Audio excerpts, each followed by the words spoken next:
Okay, in this video I'm going to show you how to handle an inequality problem where you have a fraction in it, and more specifically one where the fraction is on the outside of parentheses. So as I stated in the solving linear equations video that include fractions, whatever you do to one side you have to do to the other. Now, the way that you need to look at this left side is that it's one product. Since it's one product, since there's multiplication happening on this entire expression, when you multiply, you only have to do it one time because multiplication is commutative. So when you kind of do it to one, you do it to all. And then on this side, you're going to multiply by each of these by the LCD. Now, the LCD here, we only have one denominator, that's a 3. So my LCD is just going to be 3. So when I multiply both sides by the 3, again, I'm multiplying this side only one time. I'm going to write this in blue. And then when I multiply here, I got to do it by both of these. Okay, so over here on the left, this 3 cancels with that 3.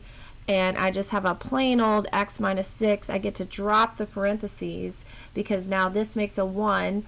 And as we stated, when you multiply by 1, it's like it keeps it the same. So we say it cancels. So since there's nothing being multiplied to this x minus 6, we can drop the parentheses. Or you can think if you distribute the 1 in one step, then you just end up with x minus 6. On the right here, 3 times x gives me 3x, and 3 times 8 gives me 24. I encourage you at this point, pause the video, see if you can finish the problem on your own.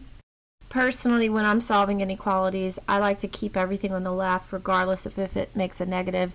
So I'm going to subtract 3x from itself, and also subtract it from x on the left.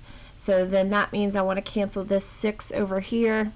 So I'm going to add 6 to both sides. On the left I get negative 2x, on the right I get 30.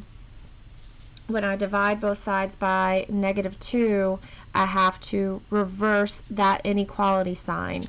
So because when you multiply or divide by a negative, you have to reverse your sign. So now I get x is less than negative 15. If you take a look at what that looks like on a graph, here's negative 15. Less than means I am shading to the left.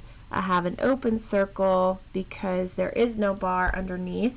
So translating that into interval notation, that's going to be from negative infinity to negative 15 and a parentheses.